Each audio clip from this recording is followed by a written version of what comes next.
Hello, Thomas. Welcome to the Tourism Matters podcast. Thanks for being here with me today. Now, for my listeners, where are you in the world? Currently I am in Victoria, British Columbia, not your Victoria, in Canada. I've just come back from Whitehorse, Yukon, which is in the part of Canada. So that's kind of where I've been a little bit, but I'm in Victoria, BC at the moment. I'm very excited. You're my first Canadian guest, so this is fabulous for me. And I do have a soft spot for Canadians, so I'm very pleased to have you here with me today. Pressure's on. The pressure is on. No, yeah. Represent Thomas.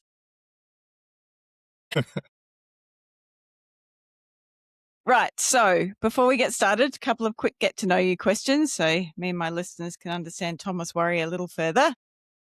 Right. When you're traveling, are we aisle seat, middle seat, or window seat on that there aeroplane, Thomas? I am firm believer in the window seats. I will, and I'm 6'2", and meter 90 for the more metrically inclined of your listeners. Thank you. So it is a sacrifice on my part. It is. And I'm flying a lot of northern latitudes, in the Arctic Circle on occasion. You get a chance to see the northern lights from the plane, and because you're above the cloud line. So even if it's cloudy, you still get a chance, and you have this, maybe you get one of the few people in the world who happen to be in the air above the cloud line to see the northern lights for particular nights. How do you say no to that? Have you seen that? Yeah. Have you? Yeah. Wow, that's cool. Yeah, it's great. And I'm a firm believer as well. The middle seat, it's your birthright to have both armrests. But how do you, unless you're Popeye, why would you? I don't think anyone would pick the middle seat. I don't know. I've said it before and I'll say it again. I will continue to ask this question until I find someone that desires the middle seat on the airplane. It's got to be someone. Well, yeah, the chance of being able to see the northern lights from an airplane is definitely worth the inconvenience of not being able to get up or having to shunt everyone aside to get up from the window seat. I must agree with that. Right. And when you've arrived at your destination at your hotel buffet breakfast, what's going on your plate or in your bowl? Where are you headed? I don't go for the bowl. I'm definitely, classic bacon, eggs, sausage, that kind of thing. But honestly, the last time I was at a hotel that actually had a sort of traditional continental breakfast, I was in Paris for the Olympics, and they had those miniature croissants, and it was just, I probably had 15 of those, and it was I wouldn't have wanted to be in the splash zone in front of me from that. It was like the Cookie Monster, just blah. When in Rome, right? So when in Paris. Do it. Yeah, that's 15. In many croissants, that'll keep going, and then you stuff them in your pocket so you can. But yeah, yeah. And what's funny about that as well, actually, at that particular hotel, it was during the Olympics in 2024. We were, my partner and I, we were there to watch the women's rugby, and the South Korean delegation, I think, was also in the hotel with us. I'm thinking about this now, actually, but we were walking by the breakfast area, and they have, I'm looking through, and they have a bunch of this, I'm going to say Korean food that I was like, where the heck did they get that from? And I was wondering, scanning the buffet, and then I'm realizing that there must have been obviously very strict regiment of food in in their diets, the athletes' diets. So they brought it all with them from Korea. Brought it with them, yeah. Right? Which in France, I would think it'd be like a no-go. You're eating our stuff, but I guess for the Olympics, they make I was going to say, we'll make an exception for the Olympians. Oh, that's interesting. Mm-hmm. All right. Well, thank you for that deep insight. Right. I'd like to go back to young Thomas. Where did you grow up? I grew up in the province of Ontario, which is in the center-east part of Canada. It's the largest province by population. Major cities, Toronto, Ottawa. And I grew up about an hour north of Toronto. And it is Toronto. We don't pronounce the second T. So that's how you tell somebody's from that area. Yeah. And it's a great place to be from, I would say, and, good place to grow up. But, I didn't really have a travel background. We're very kind of middle class people, and I'm a walking cliche because I play hockey and I, prefer the cold and everything. So, we were spending most of our time doing winter sports and, me and my family, we didn't do the typical family vacation thing. We went to upstate New York maybe once or twice. Maybe we did school trips, that kind of thing. But in terms of actual traveling in that area, it's typical to sort of go to the Caribbean for during the winter. Or never was something on my radar. So I grew up kind of in a non travel household. Not that we Yeah. weren't interested in it. It's just it was never in the cards. We had other priorities. Hmm. But I was always massively interested in history and geography. And that's kind of where I sort of started my travel and tourism journey. It was more of a history and geography background Right. yeah, Okay. So in my you high studied school. in high school. Okay. Yeah. Yeah, in my high school, we have a competition, Captain Canada, which is just basically random Canadian trivia and geography facts, and I won it 2 years in a row. So I was that kind of nerd who was into Give me that an kind of thing. example Captain Canada question. Let's see. Oh, gosh, it has been a while. What, like about the geography of Canada? Is that the type of question? So, Yeah, yeah. So like, there's a lake that I'm now forgetting the name of, but Canada has the only island in a lake in an island in a lake in the world. So it's in Quebec, and they have this. Yeah, it's a big lake with an island and a lake inside the island. So it's okay. Kind of like a donut? yeah, yeah, No, no, not really, because there's no center of a donut. Okay, no. Right. That's a really interesting and random fact. So, Captain Canada, 2 years running. And, yeah. and here we are now. All right. So, a love of geography and history. Where does Hmm. that take you then when you finish school? What Yeah. did you know what you wanted to do or have an inkling or what happened? I don't think I really did, to be honest. I was quite skilled with history, geography, politics, law, civics, those kind of courses. I was god awful at math. I still am. Sciences, that kind of thing. And it kind of led me to my first crack at university. I was trying to get a history degree. And so I started in history, and when you do a history degree or when you start one, you get all the questions. What are you going to do with that? Are you going to be a history teacher? Are you going to be and that's basically where the conversation ends, is that most people can't get past history teacher. Yeah, yeah. Yeah. And I did consider that, and I considered archaeology and writing and Mm, stuff like that, or maybe pivoting to like law or something like that. But I started university when I was quite young. I was 17, and I think I was too young. I went there and I was just, the first year wasn't bad because it was first taste of freedom mhm. and, trying to figure out what life is like in that sense. And then my second year, I really just didn't.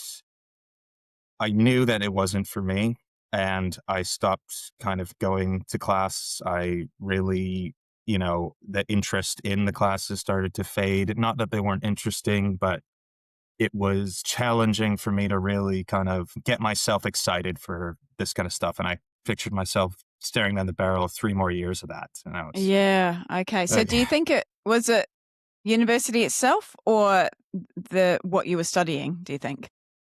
I think it was originally university itself, and the fact that I was too young. Too young. I think it was like it was a pretty big leap for me to go from a pretty structured high school experience to sort of jumping in. Oh, you're a grown up now. You got to like manage your time well, and you have to do that. And it just really wasn't for me. And by the time I was entering my third year, I kind of just gave up altogether. And Yeah. yeah, I was living alone. I was pretty down. I don't want to, self-diagnose or anything, but I'm sure that some, I was, I was slightly depressed, and, I just didn't want to do it. And, I'd been studying and learning about all these places and people and things and history. and geography, and I had never been anywhere really, like outside of Southern Ontario and a few other places in within a few hours drive of Toronto in that area.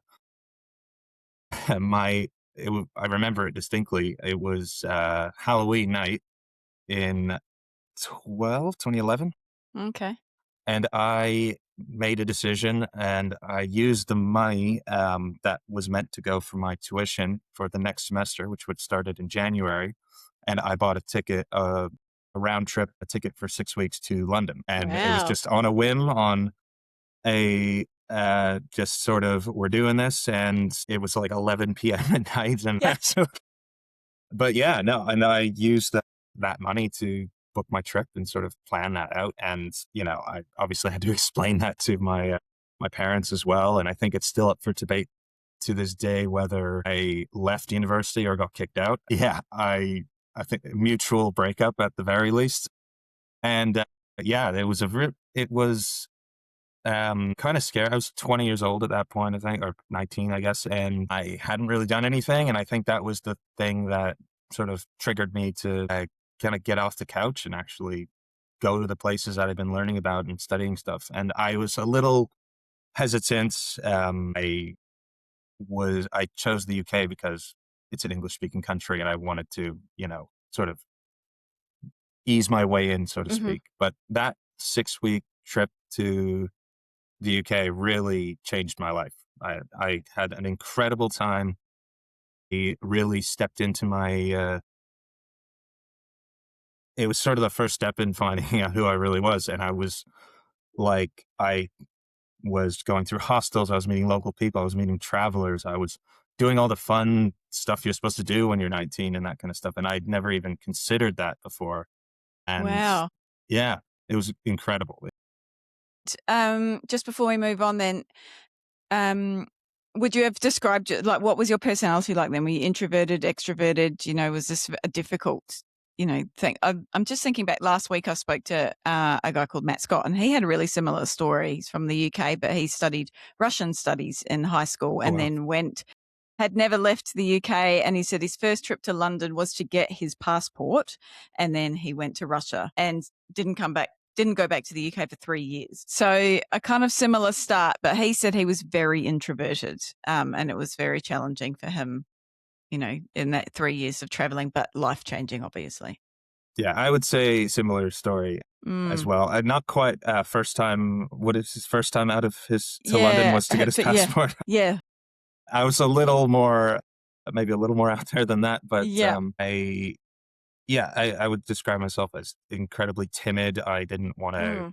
Um, I didn't want to, what's the phrase, stir anything up. I didn't want to Yeah. cause a fuss, with anything like that. And I kind of pictured my future and my career going in a sort of similar way of what you could typically expect, at least where I grew up, where, you go to work, you go home, you leave things at the door, and you kind of live a fairly normal life. And I kind of interpreted that as,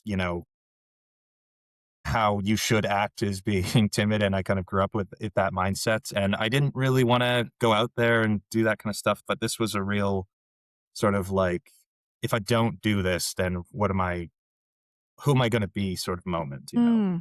which was Okay. So really scary when you're 19.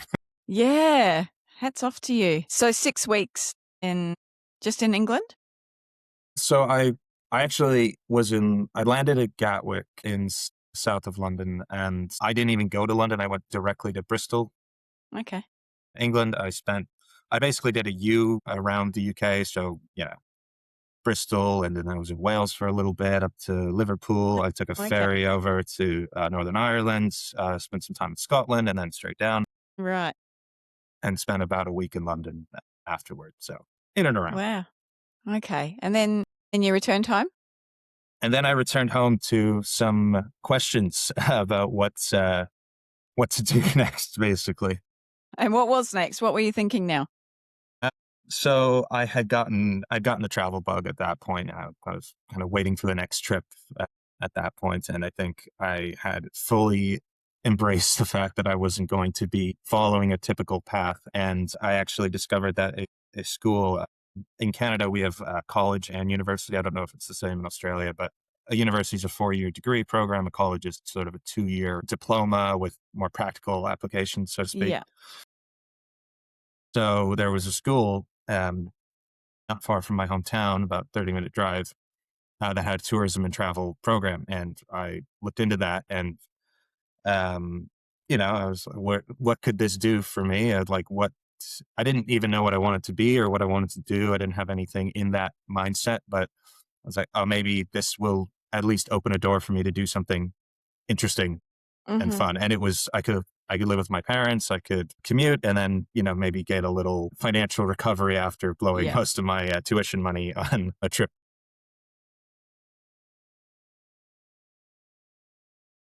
So you went ahead and did a 2-year diploma? Yes, I did. Yeah. So yeah, I jumped in, and it was the actual program was called Tourism and Travel, and it was a little different than what I was expecting, to be honest, because I wasn't quite sure what to expect when I got in there. I knew it would help me kind of get in the door, but there were other programs of like hospitality, hotel restaurant management, ski and snow operations management, events, recreation, these things. But this was sort of the broader tourism travel generalist one, I would guess. Right.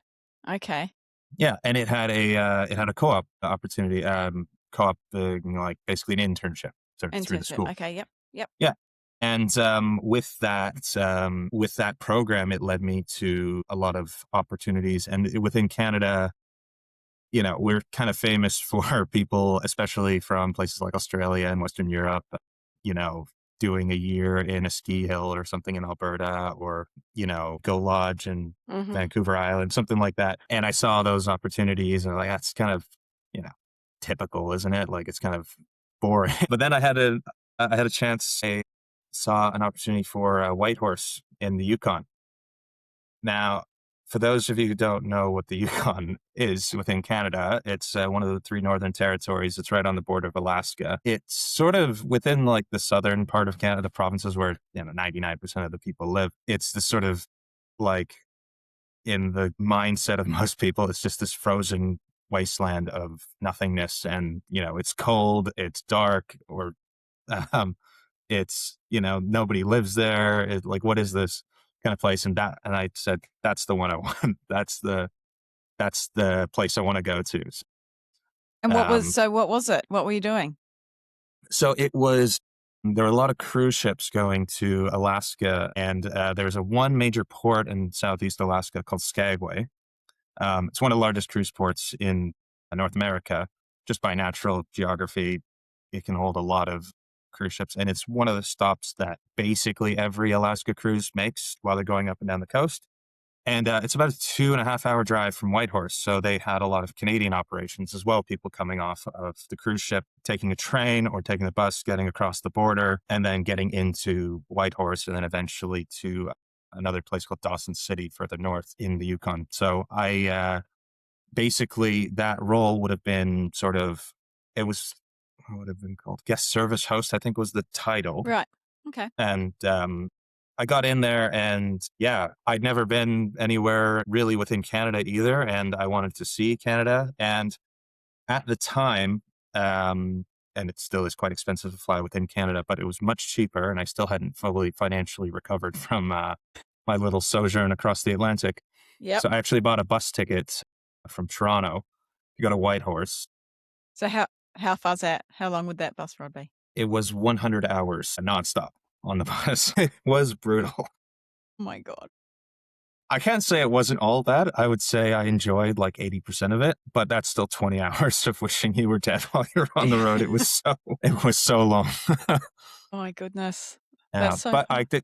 I did get to see a lot of this country though, which was incredible. It was a great experience. That tick that one off. Don't need to do it again. Yeah, exactly. Okay, so you pick up this internship or alike, and how long are you in Whitehorse for? So it was a summer seasonal job, and I had the obligation. I had to get back to, because this was the end of my first year in my program, and still had a second year that I had to do. So I went up there. I did the summer season, and the way I describe it to my friends is, I don't know if you're familiar with the John Denver song, Rocky Mountain High. Hmm. In the first line, he was born in the summer of his 27th year, going home to a place he'd never been before. That's how I describe it to my friends. Because it was, when I arrived in the Yukon, it was within days I knew this is the place I want to be. Wow. I loved every second of my time there. My first year, exactly the kind of pace, the people, the lifestyle, the work was great too. Just, I spent most of my time just talking to tourists basically and like, handling logistics to a degree. We had buses coming in every day, uh, anywhere between 50 and 150 people coming into the hotel. Right. We're selling tours as they arrived. Almost all 95% of them are American as well. So, there's a Right. bit of a cultural connection there, and they Hmm. want to say that they talked to a Canadian guy or they met, oh, they're so friendly over there, that kind of Is things. that right? Oh, all the time. Yeah. Wow. So that's really customer facing. That's, yeah, really great Yeah. And experience. we do stuff as well. Like if somebody was sick, and they don't quite know how to navigate the Canadian healthcare or anything like that, or they just need a ride to the hospital or something like that. Or if, they had to be left behind, things get lost, more of operations side of things. Hmm. I Oh, like yeah. that. Okay. So then you return and complete the second year? I did. That time, I didn't think I could get away with it twice of Yep. leaving school, but I had done really well in that first summer, and I really enjoyed it. My boss at the time, he really enjoyed my company, and he told me I fit really well with everything, and invited me back, which is great. He did. He told me that I could basically do this as long as I wanted, and it's funny. He told me, you were guest service host your first year, but we're gonna make you an operations supervisor. And I did one of these, like the operations supervisor, in air quotes. My role didn't change that much in the sense of like I gained more responsibility. I was certainly more confident in my abilities, and I was certainly more able to handle situations like that. I don't know if in the database, or the HR database for them, if I was ever listed above guest service hosts or what, but if he was ever listed as my reference, he was definitely calling me the operations supervisor. So All right. This is good. yeah, It's good on paper, even if it's just your paper, not HR's paper. exactly. Yeah. Oh, wow. All right. So you continued to go back there for the summers? Yeah. So that would have been summer 2016 then Hmm. at that point. That would have been my second year there. And then Okay. I don't have to go back to Ontario Mm. after that. I kind of had to figure out what I'm doing in the Yukon. I made the decision that I wanted to stay there. And I had to figure out, all right, what do we do in the winter here? Because a destination like that, it's subarctic. It's gets obviously bitterly cold in the winter, or at least has the reputation of getting cold in the winter. And at that time, the winter tourism market hadn't really been well developed yet. It was starting to gain some traction, but it hadn't really been built up properly yet, I would say. So I ended up working at a sports store and basically polishing skis and sharpening skates and that kind of thing, doing that kind of stuff just as a sort of temporary gig. But it always kept me coming back to that initial guest service position, the operations position for the cruise line. So I found my place in the winter, do whatever I could. And that actually, the winter job led me to running uh, the local ski hills rental shop as well. So Right. Okay. I kind of got into a rhythm of summers with the cruise ship, winters with the rental shop. I love this because, seasonality in the tourism industry is a real issue when it comes to workforce and careers. So I always love hearing how my guests navigate that off season when they're in a seasonal position. And it's just such a delightful, it's always, there's a million ways to skin a cat, and Mhm. You just need to work out your way and what works for you. Yeah, If you know, absolutely. yeah, that's fascinating. And you weren't tempted to leave the Yukon to go somewhere else for the winter? No, no. I think here's possibly the most offensive thing I can say to an Australian person Okay, is that go. I hate the beach. I don't like the beach at all. Right. Okay. And yeah, that's No, I'm glad we got through that no, there. yeah, no, no more needed. No more needed to be said. Right. Firmly, firmly in the Yukon. Okay. Yeah. But yeah, no, it's it really that sort of lifestyle up there, I much prefer, that I'd rather be in a wooden cabin with a fire going, watching the snow from the outside than sitting on a beach just, you know, Melting. sipping a guava smoothie or whatever. Yeah. Yeah. Covered in sand. Yeah, Disgusting. exactly. Yeah. Why does Not anybody my like thing. that? I do No. like the lake. I like the lake. Oh, yeah. Okay. Yeah. But like sunny beach, gross. You know, it's because you're in so I don't know where in Australia you are I'm right in now. Perth in In Western Perth. Australia. So I imagine that it's, a sauna right now and basically everywhere you go. Yes. Yep. But yeah, in Whitehorse, in the winter, I'd say the average should be minus 20 there could be days it goes to minus 40, but sometimes days it goes to minus 10, minus 5 kind of thing. So it's, nice jacket and you're all set to go. Yeah. Well, that's what they say, don't they? It's no bad weather, only bad clothing, or however that Yeah. stupid saying goes. All right. Well, um, let's keep moving through your career. So, um, yeah, obviously, at some point, the seasons of the cruise ships come to an end. So, what happens next? So I had been doing that and it hadn't been taking up so much of my time that I wasn't able to do other stuff as well. So like I said, I had been doing the cruise ship seasons in the summer and skis in the winter, but I was also doing other sort of tourism adjacent things. I did catering for a while. I was helping with that. I did it mostly because it was free food at the end of the event. I did the one job that I have done probably the longest, and I will still do when I get back to the Yukon, is a porter. I was a luggage guy. Wow. And yeah, and it's basically you get up at 6 a.m. to move the bags to the buses and you get paid to work out and you have this informal chat with the guests and it was always a ton of fun. So I was doing that. I also did some driving. I did some tour guiding. I got my advanced license. So we call it class 4, which allows us to drive buses of people. So I did a bit of that as well on the side. And can I ask then, Thomas, how are you finding these opportunities? Is this just because you've sort of, developed a network in the local industry, or how are you finding all these random opportunities? Occasionally, it would just be through just talking to people. Like I was working, the cruise ship company was a big player in town. They had hundreds of guests every night. They were filling up at least one hotel basically every night, and a lot of people were working off of that business, right? So I was building connections through that as well. Just people who, were guiding and were taking people on the guides or on the tours that we sold. I get to talk with them while they were coming in, waiting for their group to get together, or the luggage thing, for example.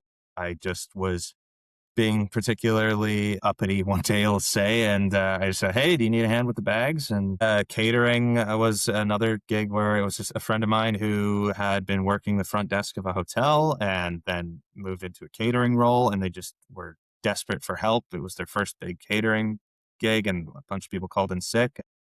Okay, I'll jump on the grenade. I'll get in there. And then it wasn't so bad and we made it work. And I kept helping her out for basically the whole winter. And yeah, so Wow. I kind of mentioned like the main things I did, but I always had a couple of other side Mhm. gigs on the way as well, which helped me sort of spread my nets a little bit in the sense of getting to know people and Mhm. getting to see different sides of the industry. Yeah, yeah. And I hope my listeners are paying good attention here to Thomas, because once again, I have a guest here that is just sort of thinking outside the box, or just putting themselves out there and just taking opportunities when they swing by. And one thing leads to another. There's only so much we can do from sitting at our computers and, connecting with people on LinkedIn or sending your CVs off to an ad on a job board. But Yeah, in our little absolutely. industry, it happens on the ground. Yeah, Yeah. absolutely. And I've moved to a state in my career where I've been in enough. I've talked to some CEOs and people who are well high up in their organizations, and if you talk to them, they're not gonna bite your head off. They're not the cold, calculated people from the American movies or whatever, especially in the hospitality side. Like you talk to a hotel manager or something like that, they started doing it like that as well. And they still have that little, they have that spark in them. They didn't, grow out of that. Right. So I find Yeah. just talking to people, honestly, it took some time to like bang that into my own head, but Mm, definitely helped. But yeah. yeah, And, that skill doesn't come naturally to everyone, just to be able to sort of, have a chat with a stranger or to put yourself out there. But I hand on heart, if you want to have a meaningful and rewarding career in the tourism or hospitality or events industry, it has to be done. And it yeah, doesn't have to be forceful, but even just, opening yourself up and having a chat to people within your network, as you just highlighted in your example. You, with the porter opportunity, you were just there and just said what came into your head, which was, do you need a hand? yeah. And like, if I'll be honest with that particular job, I could be the CEO of the most successful tourism company in the world. I'll probably still want to do a bit of luggage on the side just because it's a nice way to make some cash and get a nice little workout while you're doing it. Yeah. All right. So what happens next? So I had been coming back to the cruise ship company every year, and I was operations supervisor.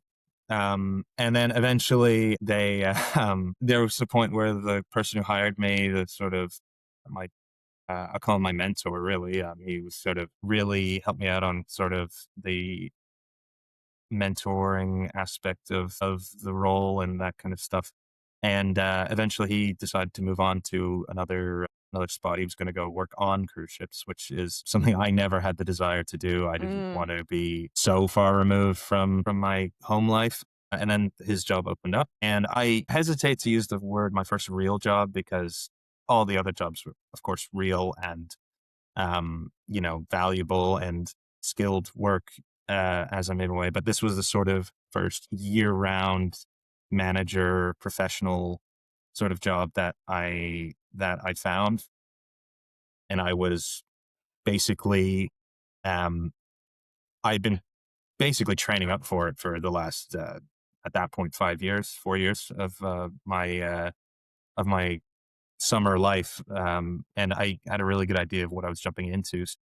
I yeah, I was ready for it, and it was one of those moments where and this is a big corporation as well. Like I won't go into the specific brands, but it falls under the Carnival Corporation, which is for those who don't know, is one of the largest. It might be the largest tourism mm. travel company in the world, and they yeah. So I sort of started in that. I had a path with them where I was already listed as a manager this time for realties, like on the paycheck and everything. You are a manager with this company. What, were operations manager or? Yeah, operations manager. Okay. Yeah. And I had a salary. I was working, we have an expression, you work till the sun goes down, which in the Yukon, we're such a high latitude, the sun doesn't basically ever set in the summer. And then you only get a few Okay, hours in great. the winter. So yeah, I was running around with my hair on fire for 4 months. And then the next 8 months was just preparing for the summer season again, but it was Right. a little more low key. But I Yeah. actually had a real salary and a path sort of to grow with the company. And it was To great. And I kind of, sorry. I was just gonna say, was that important to you to have an idea, that there was a career path ahead of you? I think that having the title was nice to have. And I probably, looking back at it now, I think I appreciate that I got that, especially with a sort of reputable large organization like that. It was, as much as corporations and corporate travel organizations have maybe a bad reputation, they're definitely a decent place to cut your teeth in a career building world because, there's a reason they're as successful as they are. They Mm-hmm. have very strong operations. Yeah. But at this time, I could have stayed at that place for the next 35, 40 years and retired there and probably been pretty comfortable and lived a good life and had a good career. But life gets in the way sometimes. And I was getting a little disillusioned with that sort of corporate style. And I was starting Okay. to ask myself, is this the kind of path I want to be at? And I had been with my partner at that point, who's not from Canada, and their visa was expiring and they had to go back to their home country. And I was sort of at this crossroads of, all right, now what? What am I going to do? Am I going to stick with this and like build a career out of it and like, wait for my partner to figure out what's going to happen, get her back, Mm-hmm. or am I going to go with her, basically? And Right. I did the romantic thing and I left the job and I went with her. Wow. Yeah, I should say to France. She's from France. France. Yeah. Okay. Yep. Yeah. And this all happened in February 2020. Yay. Oh, it's quite amazing the very large life transitions that seem to have happened at the beginning of 2020. Yeah, exactly. And, Okay. it's funny because, like, had I not quit my job, I would have been laid off in 3 weeks anyway. Okay. So the timing was, I can't imagine what I would have, like, if I had said, no, we're going to wait, like, you're going to figure it out and you can come back in a few weeks or whatever once you figure out the visa situation. And then if the world ended in that, in the meantime, I don't know Yeah. what that would have looked like for me. But I went to France to be with her while we figured out her visa situation. The Right. world So, ended. yep. And then I was stuck there for about a year, just over a Wow. year. Yeah. Did you obviously you couldn't work during that time, I guess? And not really. No. So like her dad actually owns a trampoline park in their little corner of France. So obviously wasn't open during lockdown and stuff like that, but we helped out a little bit. And, you know, I did a temp thing a little bit as well, Did you but get really good at trampolining? I wish that would have been great. Mm. But Uh, yeah, no, it was a ton of fun. And I'll tell you what, if anyone wants to learn a language, I would say like some people are intimidated to start learning a language, or a lot of people who are getting into the tourism industry think that, oh, maybe I need to learn a language. You don't.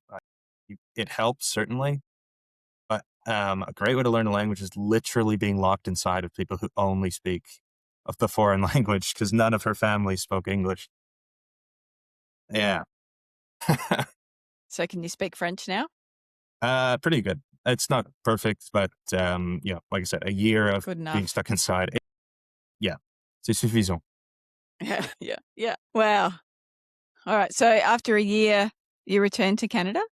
Yeah, so once things had started to cool down and once we figured out the visa situation for her, we were looking to get back to the Yukon, back to Whitehorse. And then I saw this opportunity on a local hiring board. It was for an RV company, which I'd never been in an RV. I didn't know anything about RVs. I guess in Australia, they're called caravans or campers or what. Camper vans or Yeah, motorhomes. Yeah. yeah, exactly.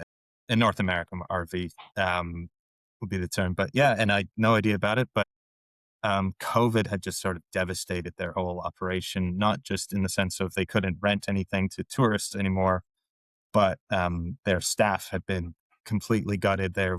When I interviewed for the job, I think they had two staff and they normally run with about it peak season, like 35. So it's um, maybe a little less than that, but yeah. So they had been completely gutted by COVID. So Right. I was still in France when I interviewed for it. And I think at that time I benefited from this mass exodus from the tourism industry, a lot of Hmm. people who were leaving. But for me, I was lucky that I could live in France comfortably with her family without having to worry too much about money. And then all these businesses that are trying to get ready for Mm. reopening 2021, 2022, when this sort of wave starts happening, and they just need staff, and everyone was super desperate. I definitely was able to leverage that, and I got the job as the rentals manager for that location, Right. which was next big step for me. Right. So what did that, in a nutshell, what did that job entail for you? That job was basically overseeing the entire operations of the rentals department for the local Whitehorse branch. So we dealt mostly with the German speaking markets. We had probably say 80% of our clients were German speaking or Wow. Dutch. German, Swiss, or Dutch was kind of the meat and potatoes for that. Wow. Yeah, so it was a big change for me because I had been used to American tourists, and there's a different approach you have to take sometimes as Europeans. Again, fortunately, I had been living in Europe, so I did get a Yeah. taste of that sort of different formality sometimes Yep. with the approach, and Yep. language barrier was Mhm. starting to become a little less of an issue for me. I still don't Mm. speak German, but it was, understanding where they were coming from. Uh, First year there, we were only focusing on domestic stuff, and not even domestic within Canada, just local Yukon people. And then once things started to open up, eventually we got some people from outside of the Yukon, people from other parts of Canada. And then near the end of that first summer, we had our first European crowds, which was a nice dry run for the next year when things were really opening up and Yeah. we were getting just crushed with people. So it was busy Yeah. and a ton of fun. Wow. Yes, I've worked in the RV market myself, and I can attest to Hmm. the unique challenges. And that was here in Perth actually years ago, and actually quite a high. Europeans must be They love it. big. Yeah, yeah, it was the same here, largely European clients. But I will just take the opportunity to say to listeners that, it is important for frontline staff to understand that different markets operate in different ways or have different expectations when it comes to customer service. And I think, yeah, because I can think back very clearly. And I mean, my years at AJ Hackett Bungee, sort of taught me this real quick. If you have if you have a group of Americans come in, that is very different to the next day's group of Swiss coming in or the next day's group of Japanese people coming in. And it will make your life easier working on the front line if you can understand how to interact with each of these markets pertinent to obviously the environment that you're working in, to relate to them in the manner that they expect to be related to. And obviously there's then the counter of that, and that they're traveling in Canada or Australia or New Zealand, and they want a local experience, but there's got to be a sort of a middle ground with that approach to customers and guests or clients from different areas of the world. It really will make your life a little bit easier if you know how to engage. Absolutely. Yeah. And, there's a line you have to toe as well with like, especially people looking for, I remember because we would hire a lot of German speaking staff, people who are coming from on working holiday visas or whatever to speak with the German clients. And for most people, because RV is quite a technical thing, there's a lot of things Hmm. you have to know to operate one safely and effectively. And so a lot of people were thankful to have a German speaker to sort of navigate the more difficult parts. And then there would occasionally be one, it's like, oh, I left Germany to not be with other German people. So where are all the Canadians at? Yeah, yeah. I could keep going, but I won't. Um, all right. So, how long were you in that role for? So I did that for 3.5 years. Thomas, is this seasonal again or year round? So it was year round, and it was a little more involved of a year round than normal. Like, again, it was still like 70 hour, 60, 70, 80 hour weeks in the summer. And then in the Hmm. winter, you can take a little bit of a break. But with the technical needs of an RV, you do need to, we go through a process called defleeting. So you have to go through each and every RV. And for those who don't know, RVs are made of hopes and baling wire, basically. They don't hold together super well. Everything's made of plastic. There's a lot of And duct tape. exactly. And we're living in a place where it can get to -40. So yeah, things break at that temperature, regardless of, how well built they are. So, we would spend a lot of time We get every vehicle gets put into the shop, gets warmed up, gets a very deep inspection, and there's a lot of admin in that side of things. So that was like sort of my day to day. But I did get some time to sort of relax. I was probably putting in like 20 hours a week at that point, but I was still getting a full Mhm. salary, so I really Mhm. liked it. Mhm. And I got some time to do some other things as well. So I started driving Northern Lights tours as well, just because Oh, wow. I had time and I was looking for a bit of cash, and those are a ton of fun. Wow. Yeah. So, and it's the Northern Lights are really, no pun intended, illuminating from a tourism perspective because it can really grab people, and it kind of gets you like, yeah, it can be really overwhelming. I would see this little Mexican abuela who would see the Northern Lights for the first time, and she's like on the brink of tears just looking at them. And then immediately I see her 18-year-old grandson on her phone next to her. So it takes you out of them, takes you out of it quickly. But like it was a very rewarding experience to see that kind of stuff as well. And, Yeah. it was a good, by this time, the winter tourism market was really starting to gain traction. The local DMO, the industry association, they've been putting in a ton of work, and they were getting their markets from Japan, South Korea, Latin America, mostly Mexico, but it had really taken off by that point. So I was seeing another market that I hadn't been exposed to before, and I don't speak Japanese, Korean, or Spanish, so Yeah. I wasn't the most communicative with them, but Hand gestures help a lot. exactly. Yeah. But yeah, no, Oh, that was wow. a ton of fun. Yeah, Right. And so what year would oh, so this is post-COVID, obviously. So this is what post year are we? COVID. Yeah. This would have Okay. been, I left that company in 2024, but I made the decision that I wanted to go back to school and get my master's degree. So I made the decision to leave that place, which some people would call me crazy because earlier I said that I think there was a lot of people who would have thought I was pretty crazy for spending my tuition money on a trip. And then, oh, that kind of worked out. And now you're bailing on it again and you're going to the place that it all went wrong for you in the first place. Right. Okay. So talk to me about this, your decision to do that then. Yeah, like I was saying, it's sort of made out of, there's not really anywhere for me to go at this point. Like the Yukon's a small town, a small area. For perspective, it's larger than the state of California, but there's only around 40,000 people who live Yeah. there. It's It's not very, real. yeah, it's basically the whole territory is, and almost everyone lives in the main city of Whitehorse. So there's not a ton of room to go there.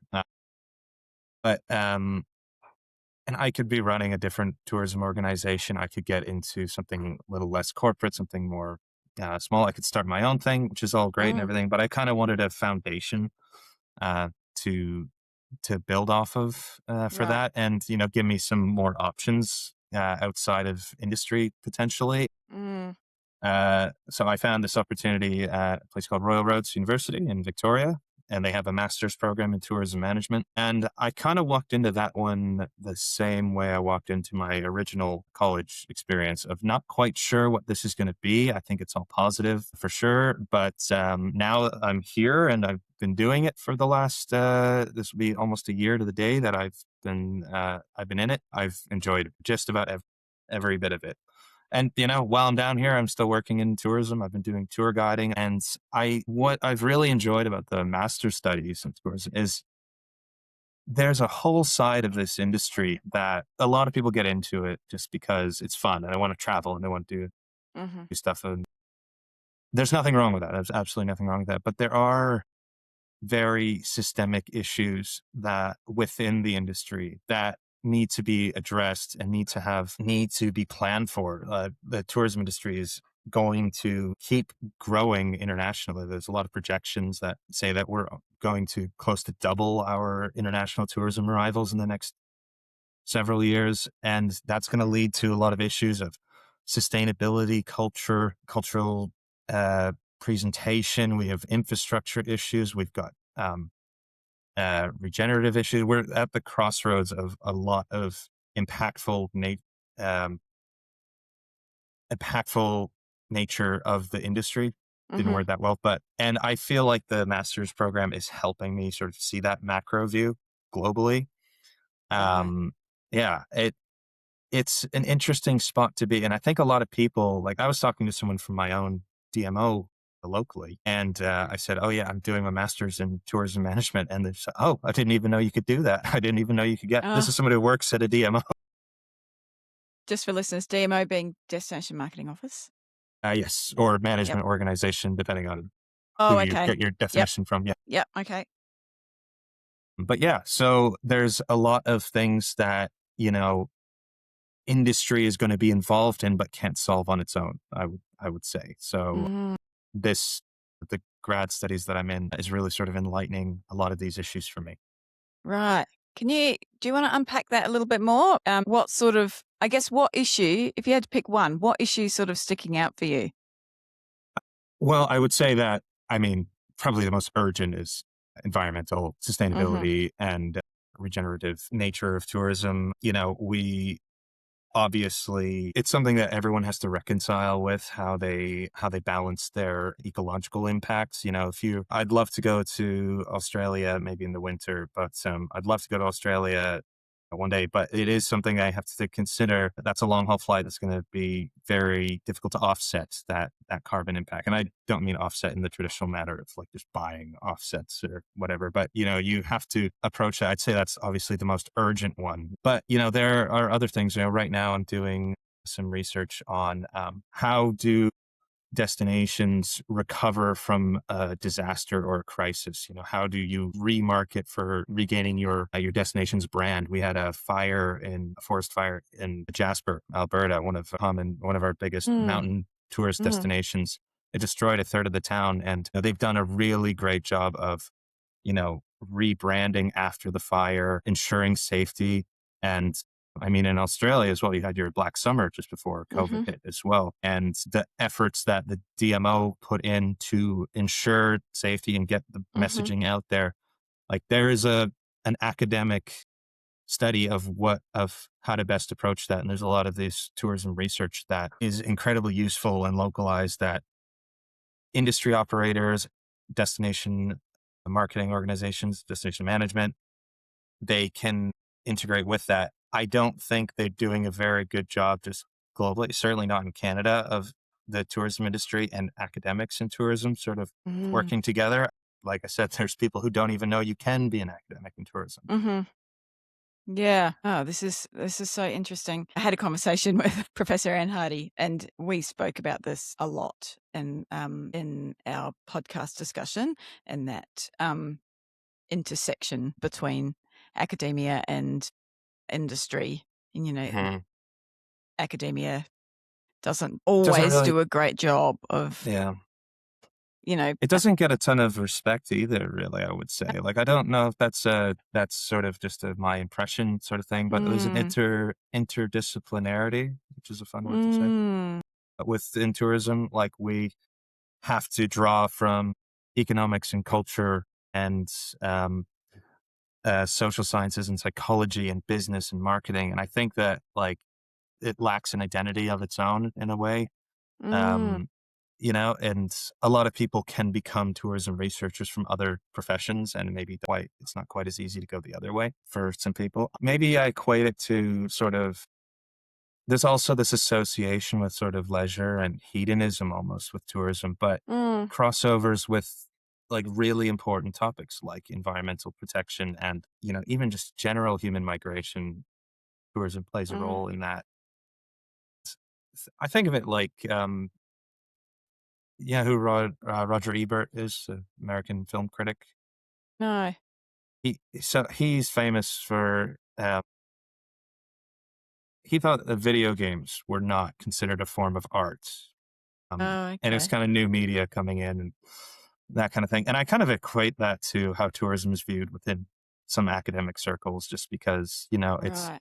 it's the association with leisure and hedonism that's not a sort of serious social science, but Okay, got how it. impactful it is and how impactful it's going to be as international arrivals expand. Like we need people, we need smart people, we need leaders who are looking at these issues and smart people who are thinking of solutions to some of these massive problems in the global industry. Yeah, I completely agree. 100%, 200% even, Thomas.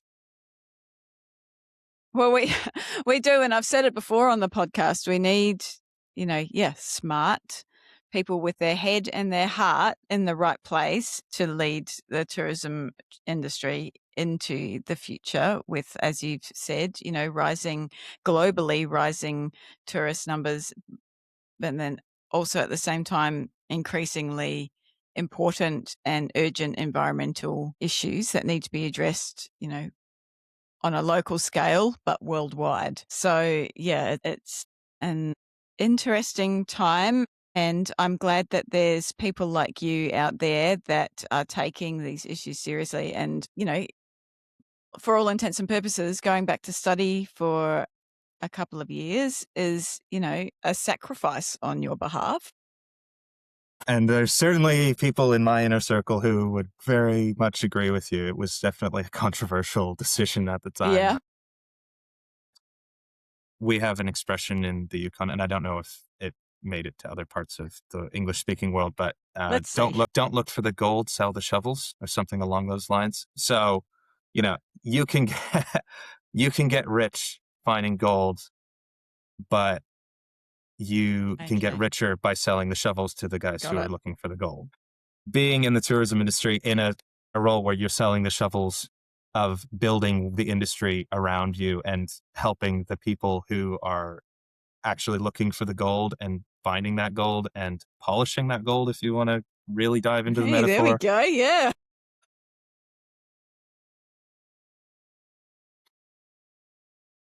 Selling like dirty out of the ground nuggets of gold. We're polishing this Exactly. up.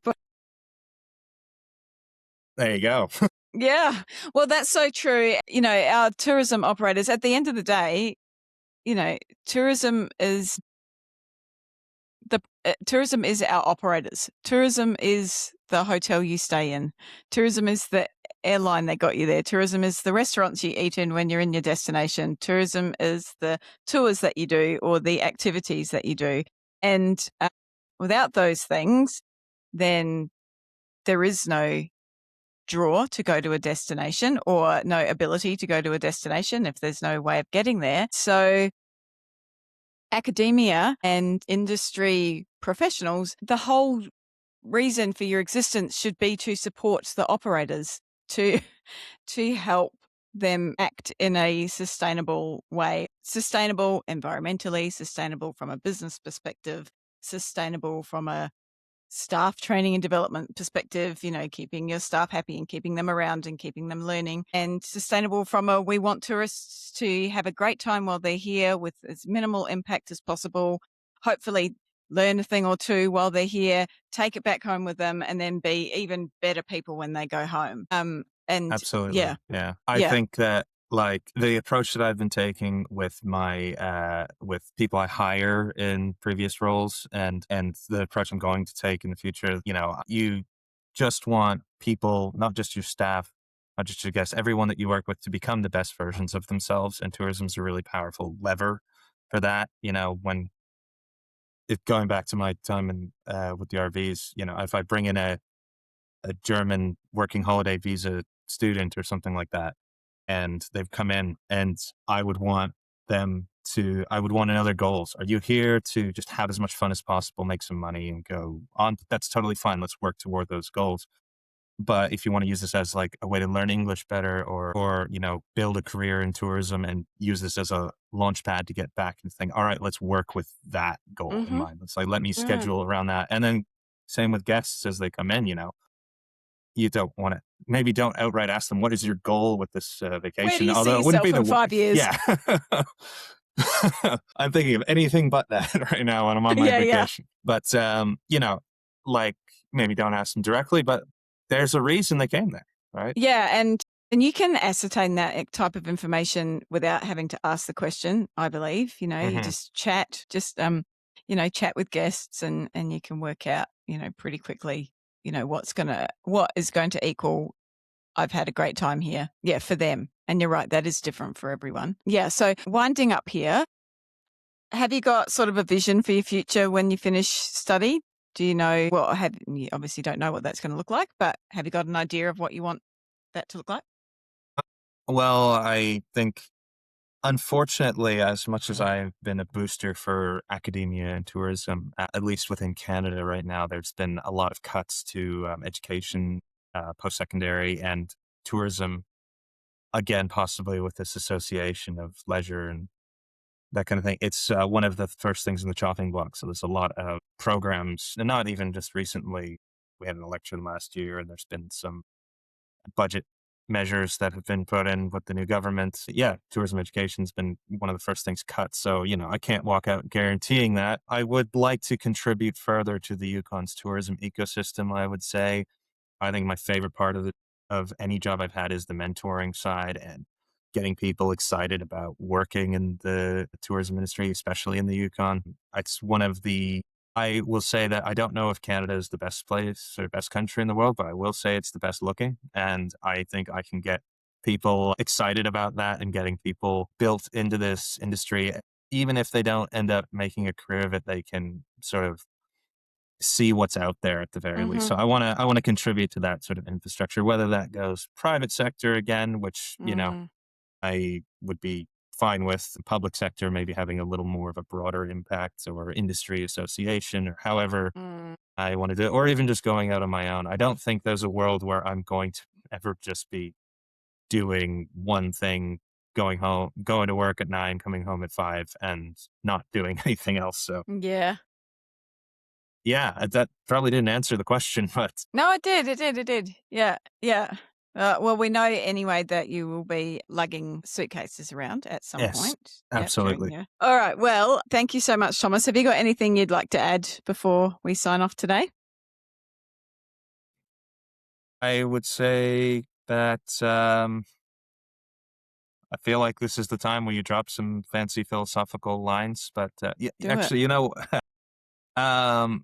if there are people who are considering joining the tourism industry, or people who are in the tourism industry and don't know where to go, we talked about it a little bit uh, in terms of getting out there, just talking to people, just being friendly and that kind of thing. One thing that attitude helps develop is your leadership skills. I think leadership skills are massively undervalued, and just being able to communicate with other people on a level playing field. The story I will tell is I was very nervous about my own leadership abilities. I wasn't sure how my instructions and how everything was being received and how my team viewed me as a leader.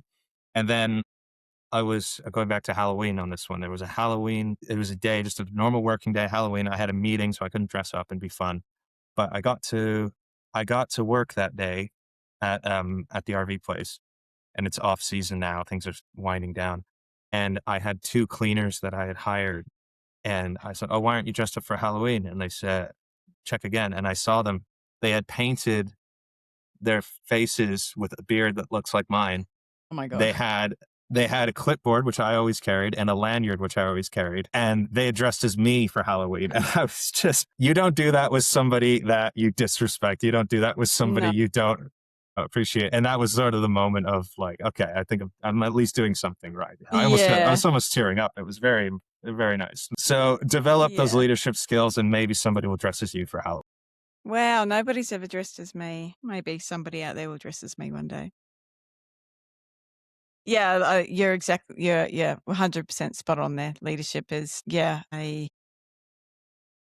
it's crucial, I think, I mean, you've probably experienced this as well. Well, no doubt you've experienced this, but, it's very common in the tourism industry to go from one role to then maybe a supervisory role, and then, but with no real training or any sort of professional development to, you might be great as a frontline service team member and really know the product and really know the systems and know how to get it done, but does that equate to being able to lead a team of frontline service operators? Isn't always the case, but that is often the career trajectory. And so I think the industry could do a lot better at professional Yeah. development for staff. Yeah. I think that's a big hole. And it sounds like that sort of career path that you've had as well, and the ecosystem within Australia is similar to what we have here. And, I don't think it's localized, like just broadly. Yeah. Yeah. And also, of course, I must say, not localized either just to the tourism industry, but given that this is a podcast focused on the tourism industry, it's just as prevalent in other industries, that sort of putting people in a role that they're not necessarily ready for. Yeah. I don't want to prattle on either, but one last thing I would say is that I'm going back into formal education. That's also not for everybody. It's totally fine to start your own thing, or, will build your way up. And that is one thing the tourism industry is great for, is that you can have a very interesting and successful career, whatever successful means to you, without going through formal channels. You should always still develop, but it's not for everybody, the formal routes.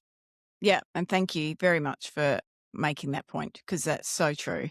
And I even argue that point, when it comes to being a school leaver.